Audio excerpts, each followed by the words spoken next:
किसान को इनकम नहीं मिल रही है। जब हम दूसरे सेक्शन को देखते हैं, मैं इसका एक उदाहरण देता हूं सिंपल सा।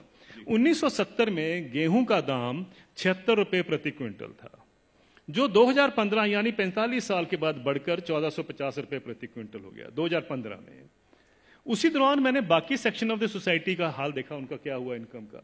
मैं सिर्फ बेसिक पे और डीए ले रहा हूं। उसी दौरान में 45 साल के पीरियड में सरकारी मुलाजिम की जो बेसिक पे और डीए है वो 120 से 150 गुना बढ़ गया, और जो स्कूल टीचर्स की जो तनख्वाह बढ़ी है उस दौरान में वो 280 से 320 गुना बढ़ गई, और जो कॉलेज के यूनिवर्सिटी प्रोफेसर्स हैं उनकी तनख्वाह 150 से 170 गुना बढ़ी है उस 45 साल के पीरियड में। किसान की जो इनकम है, जो गेहूं के दाम से या धान के दाम से आप नापेंगे, वो 19 गुना बढ़ती है।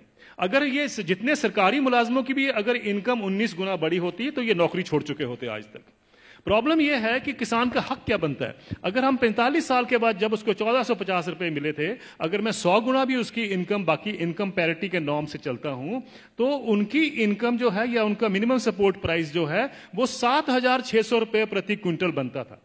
ये उनका हक है। 7600 रुपए क्विंटल बनता था, उनको मिला 1450 रुपए। फिर ये कहा जाता साहब ये पैसा कहां से आएगा? कभी आपने पूछा जब कॉर्पोरेट को पैसा दिया जाता है कहां से आएगा? कभी आपने पूछा 7वां वेतन आयोग का पैसा कहां से आएगा? 7वां वेतन आयोग जब सारे देश में फैलाया जाएगा, अभी तो सिर्फ सेंट्रल गवर्नमेंट का है, तो क्रेडिट स्विस बैंक की स्टडी कहती है 4,80,000 करोड़ रुपए हर साल एडिशनल खर्चा होगा। किसी ने नहीं पूछा कि पैसा कहां से आएगा, किसी ने नहीं कहा कि फिस्कल डेफिसिट बढ़ जाएगा। आप किसान को 2 लाख रुपए दे दीजिए, 2 लाख करोड़ रुपए अनाउंस कर दीजिए साल का देंगे, हाहाकार मच जाएगा इस देश में। अरे ये पैसा व्यर्थ जा रहा है, ये लोग डिजर्व नहीं करते हैं, ये सारा कुछ होगा, फिस्कल डेफिसिट बढ़ जाएगा। लेकिन इंप्लॉइज के लिए किसी ने कहा फिस्कल डेफिसिट बढ़ जाएगा? ये सारी इकोनॉमिक नीतियां हमें जानने की जरूरत है। ये किस तरीके से डिजाइन बनाया गया है कि किसान को हम गरीब का गरीब ही रखें, और ये पॉलिसीज कितने दशकों से चलती आ रही है, सब सरकारें इसमें सम्मिलित हैं। अब आपका जो सवाल था कि ये क्या कारण है, इसका कोई बीच का रास्ता भी हो सकता है। बीच का रास्ता हम क्या ढूंढते हैं? मुझे एक छोटी सी बात बता दीजिए। जब आपका इनकम मिलती है, 7वां वेतन आयोग मिलता है या किसी को भी अपनी इनकम मिलती है, तो क्या कभी किसी ने सोचा है कभी किसान को कभी हाउस रेंट मिला हो, कभी एजुकेशन रेंट मिला हो, कभी हेल्थ अलाउंस मिला हो, कभी बच्चों के लिए मेडिकल अलाउंस मिला हो? किसानों को क्यों, ये क्या किसान नहीं क्या इस सोसाइटी में रहते हैं? सुप्रीम कोर्ट के जो ऑफिसर्स हैं उनको 21,000 रुपए कपड़ा धोने के लिए मिलता है हर साल का। डिफेंस वालों को 20,000 मिलता है हर साल का कपड़ा धोने के लिए, कपड़े धोने के लिए।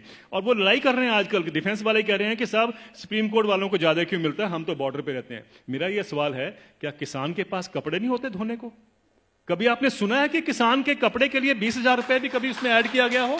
मिनिमम सपोर्ट प्राइस में क्या करते हैं हम? जो उसकी लागत लगती है और फैमिली लेबर जो लगती है उसको जोड़ लेते हैं, बस यही। और अभी तो एम्प्लॉइज के लिए 108 अलाउंसेस भी होते हैं। अभी तो तनख्वाह और डीए के बाद 108 अलाउंस मिलते हैं।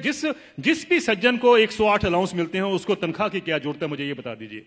लेकिन अगर मिलते हैं तो मैं ये नहीं कहता कि नहीं मिलने चाहिए, लेकिन क्या किसान ने क्या गलत किया है कि उसको नहीं मिलते हैं? मैं ये कहना चाहता हूं, कभी किसान के एमएसपी में हाउस रेंट जोड़ा गया है, कभी उसका मेडिकल अलाउंस जोड़ा गया है, कभी उसके बच्चों के लिए एजुकेशन अलाउंस जोड़ा गया है? क्यों? क्या उसने बच्चे नहीं पालने हैं? हम ये क्यों मान के चलते हैं कि किसान तो हमारे देश के ऊपर बोझ है, इसके ऊपर हम दान कर रहे हैं? आप दान नहीं कर रहे हैं, आप उसको एक्सप्लॉइट कर रहे हैं। आप किसान को निचोड़ रहे हैं और उसी के साथ आपकी अर्थव्यवस्था चलती है। यह अर्थव्यवस्था के जब तक हम ढांचे को नहीं देखेंगे, हमें समझ नहीं आएगा कि किसान को मार इतने सालों से क्यों पड़ रही है।